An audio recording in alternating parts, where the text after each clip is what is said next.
ముఖ్యమంత్రి అయితే June 5న volunteer మీ ఇంటికి టెన్షన్ గా పెన్షన్ తెచ్చిస్తాడని చెప్పండి. ఇలా అన్ని విధాలుగా ఆదుకున్నాం.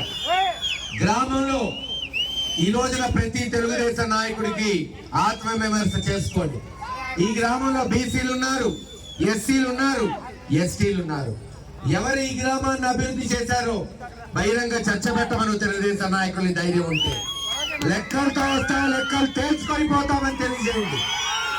ఆ రోజున 2014 నుంచి 19 వరకు కేవలం 10-20 లక్షలకు సిమెంట్ రోడ్లు వేస్తే వైఎస్ఆర్సీపీ ప్రభుత్వంలో 7 రెట్లమ్మా, 7 రెట్లు ఎక్కువ 1,50,00,000కి సిమెంట్ రోడ్లు వేసింది జగన్మోహన్ రెడ్డి గారి ప్రభుత్వం. కాదా మనం కాదా ఆలోచించండి.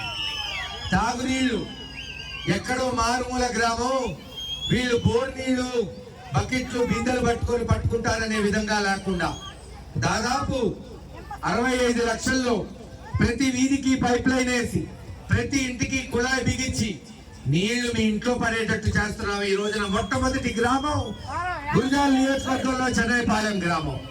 ఈ వీడియో కానీ మీకు నచ్చినట్లయితే లైక్, కామెంట్, షేర్ చేయండి. మరిన్ని అప్డేట్స్ కోసం సబ్స్క్రైబ్ చేయండి.